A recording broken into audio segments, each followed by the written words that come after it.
Hi everybody, I'm David Marino with this week's Buda Bulletin. It's been a busy week. As you know, Tuesday was Election Day, so here's a recap of the results. Let's start off with the mayor. George Hahn ran unopposed and is our mayor-elect. Taking a look at place 4, which is an unexpired seat, Jose Montoya had 36% of the vote, while Paul Dajero had 64%. Moving now to place 5, Clark Beach came in with 37% of the vote, while Remy Fallon had 63% of the vote. In place 6, Evan Turry ran unopposed. Looking now at the fluoride initiative, 33% of the votes were for, while 67% were against. Moving on now to Prop B, single-member districts, 62% voted for, 39% voted against. For a look at the results for the rest of the charter amendments, you can go to our website at www.ci.buda.tx.us.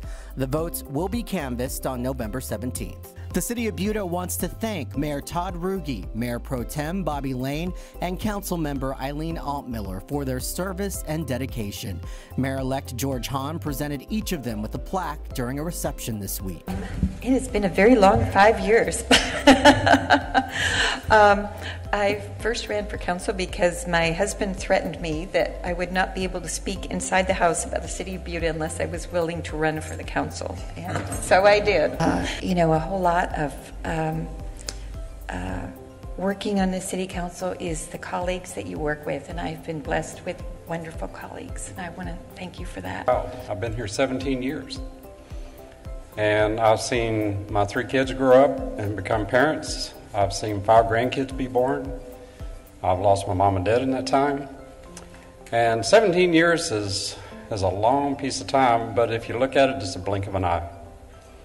But it's what you do in that blink that matters. And it's been such an honor to serve the city.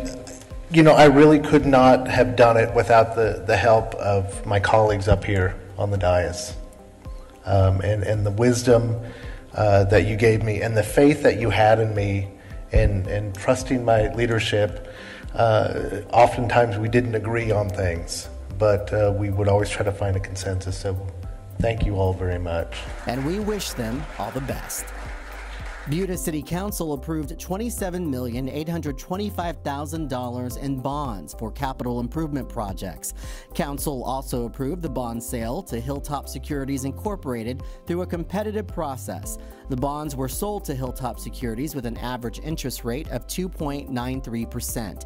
The low rates will save the city approximately $2.5 million over the life of the bonds, which is 25 years.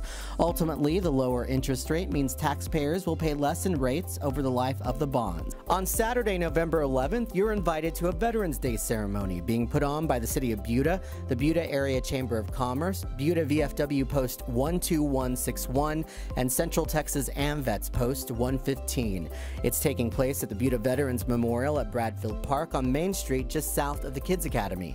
The ceremony starts at 9 a.m. and there will be parking at the Kids Academy and Faith Assembly of God Church. Hard to believe, but in a few weeks, our police department will move into the new public safety building. In April of this year, our crew poured the foundation for the building. Fast forward 7 months, and you have a completed structure. They are currently in the process of moving in furniture. That will be finished up towards the end of next week. And we have a few minor items that we're still trying to finish up. The police department is expected to start moving in around November 20th. Meanwhile, City Hall and the library is still on schedule to be finished in April of 2018. Earlier this year, the city relocated a 53-inch diameter live oak tree on the site of our new municipal complex. The tree was moved to make room for the new buildings. Since then, many of you have asked about the heritage tree's condition. Environmental Design Incorporated and the Davy Tree Expert Company are overseeing the general health of the live oak. They say the relocated live oak continues to show positive signs of health, with new growth evident throughout much of the canopy. The canopy color has changed to more of an olive color, which could be due to many factors such as the time of year, weather patterns, and dust accumulation from construction activities. However, the new growth is a positive sign, and the health of the tree overall is not of concern now. The tree will continue to be monitored to note any significant changes that may cause concern for its health. And last but not least, we want to send out a big congratulations to Assistant City Manager Chance Sparks. He was recently recognized with the prestigious Texas Chapter President's Award from the American Planning Association. The award is presented to a planner based on outstanding service to the planning profession. That is this week's Buda Bulletin.